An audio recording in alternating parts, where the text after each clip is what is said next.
para peserta dimohon untuk mematikan mic dan juga di-mute suara audionya.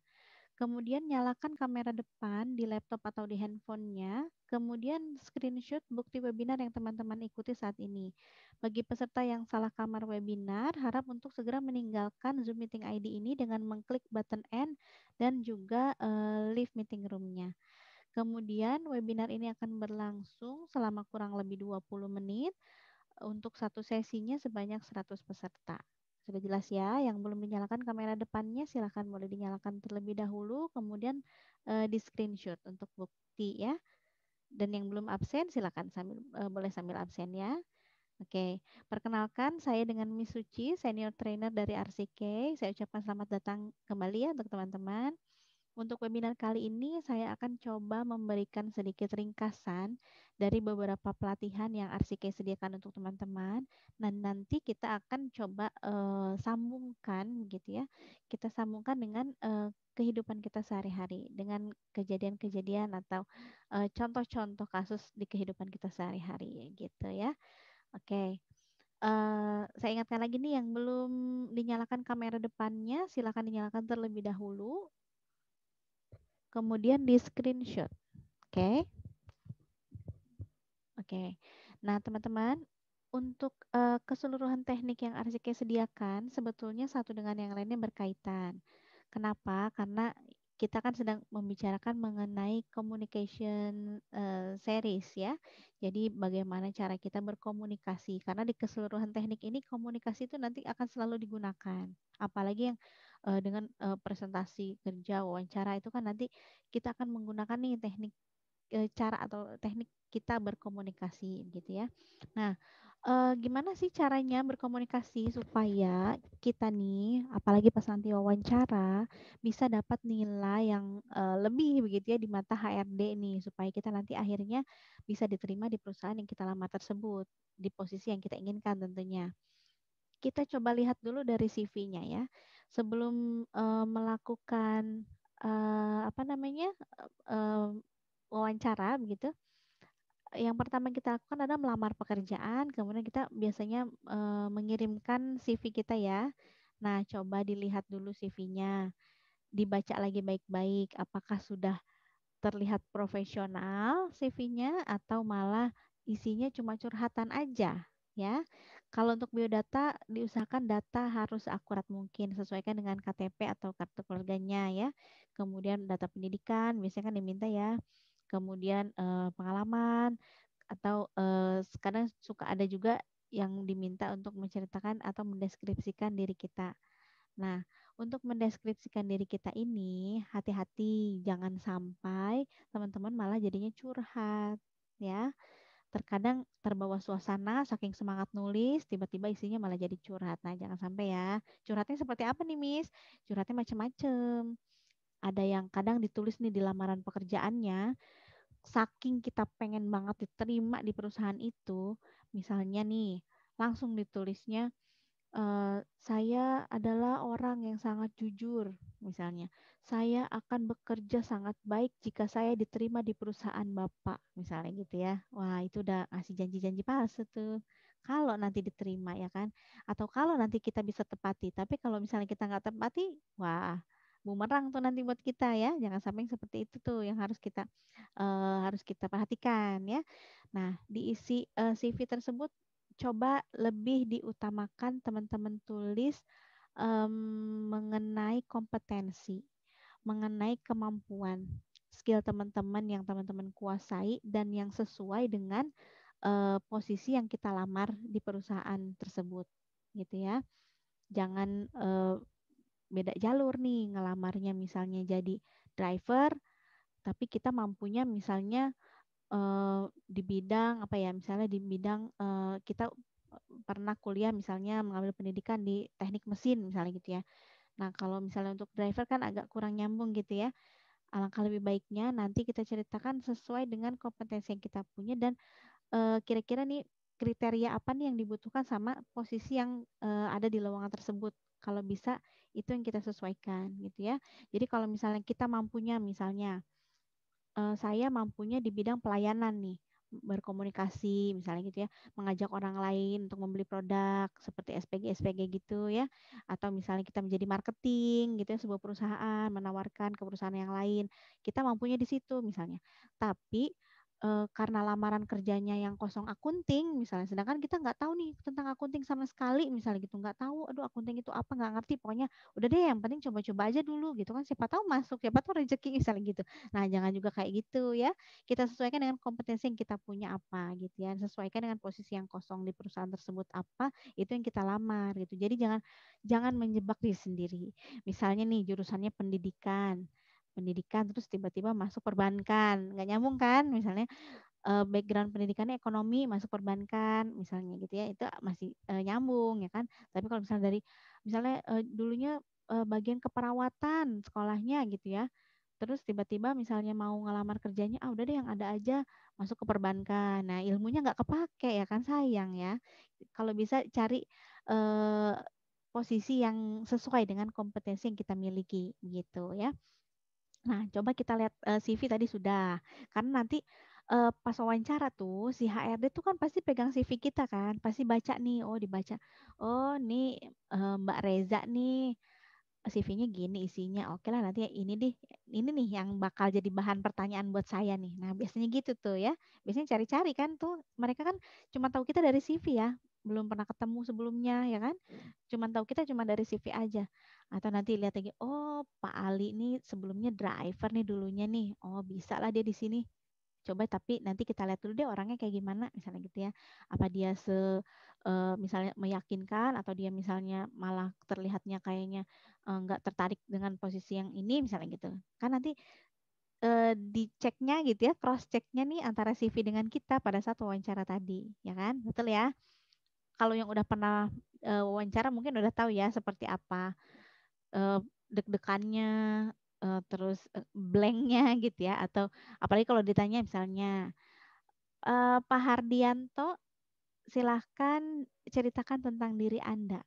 Nah, kalau ditanya kayak gitu, ingat jangan curhat ya. Ingat kata Miss Suci jangan curhat ya.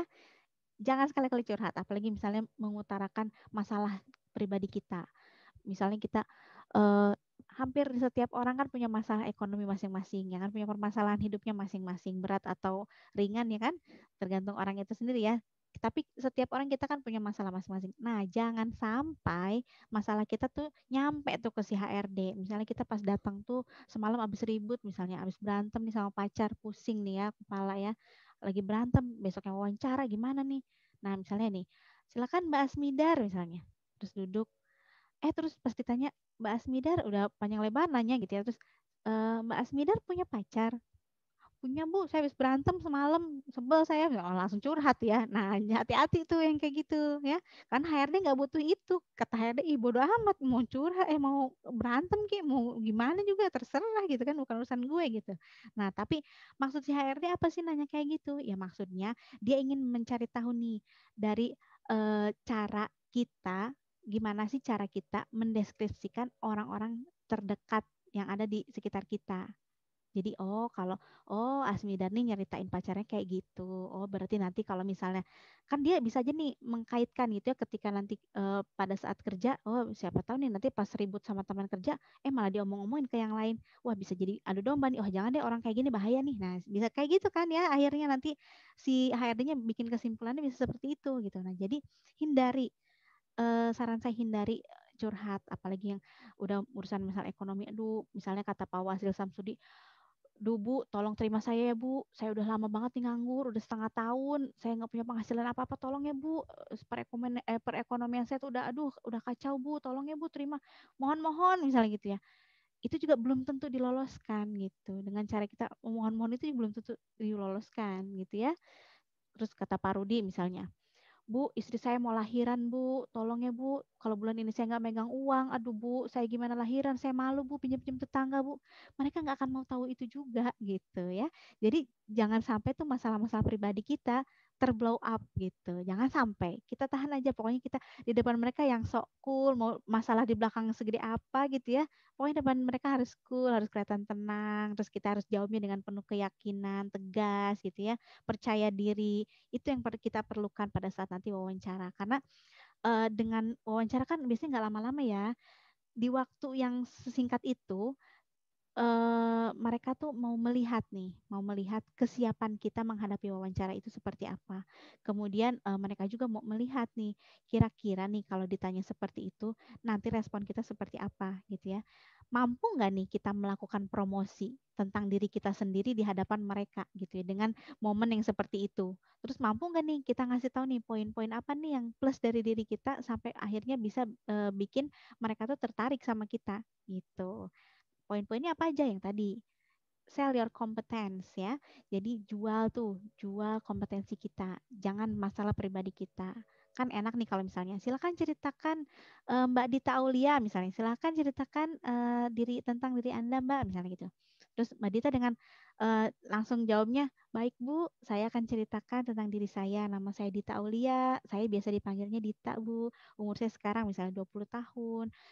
Saya fresh graduate Bu. Saya pendidikan saya sebelumnya mengambil misalnya akuntansi misalnya gitu. Saya mahir Bu dalam menghitung, misalnya saya mampu mengoperasikan Microsoft Excel dengan baik. Saya juga mampu membuat laporan neraca laba rugi misalnya gitu. Nah, langsung kan menjurus ke kompetensinya. Itu tuh yang nanti, oh ternyata Dita bisa ya akunting misalnya gitu. Ah udah deh cocok nih kayaknya di bagian akunting dah deh. Langsung misalnya checklist gitu ya. Kan enak ya. Nggak panjang lebar, kita to the point langsung menjelaskan tentang kompetensi yang kita punya gitu. Jelas ya? Kebayang nggak nih kira-kira? Kebayang ya, mudah-mudahan ya.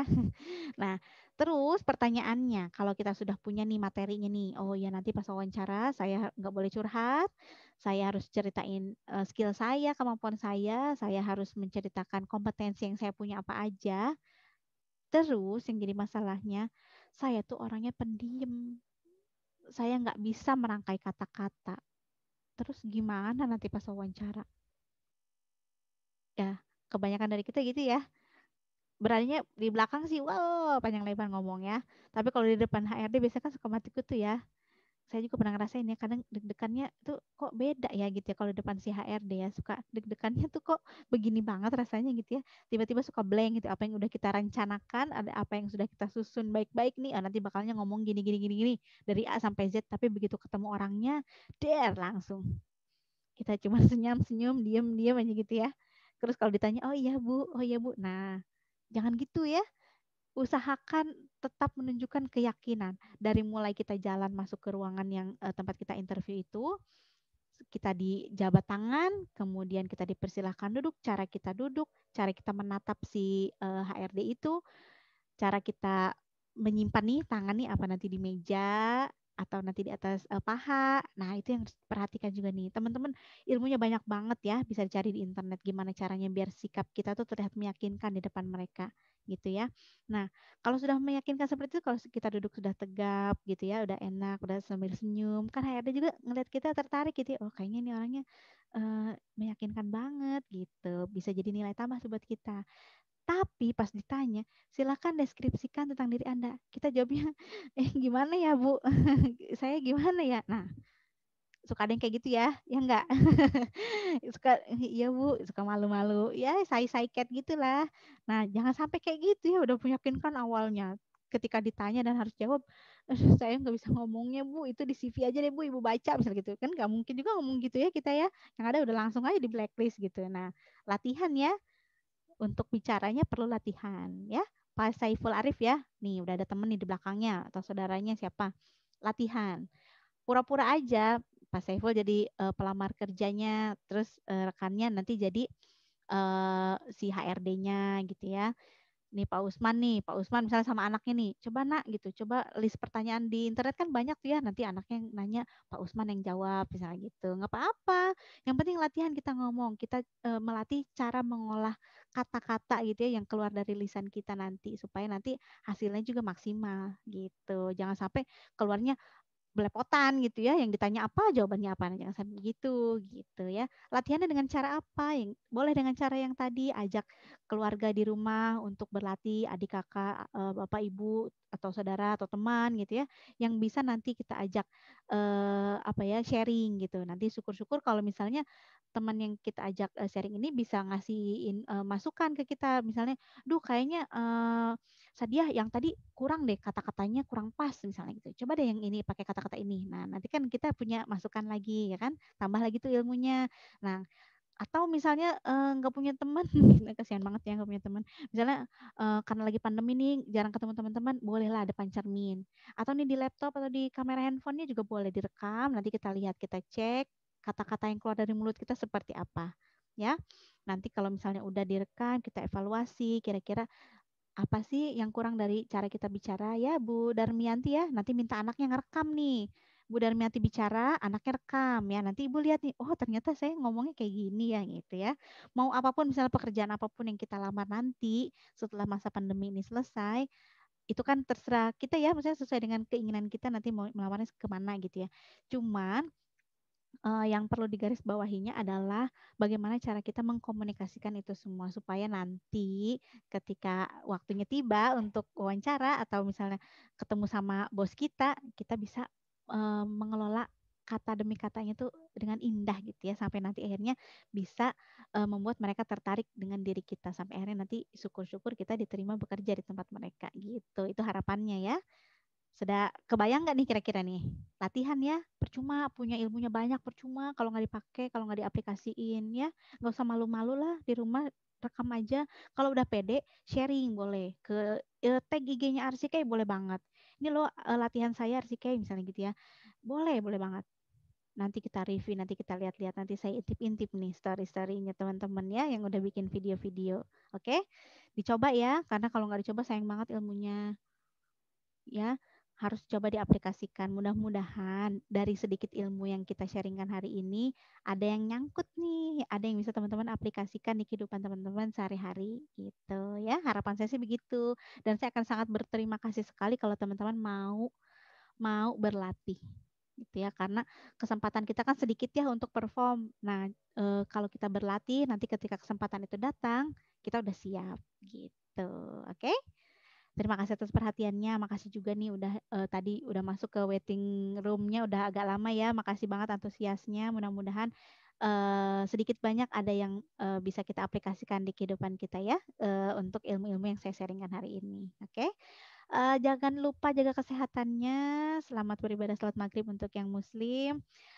Jangan lupa juga jaga jarak ya. Pakai maskernya kalau keluar rumah. Sampai ketemu lagi di lain kesempatan. Salam progres. Terima kasih. Bye bye.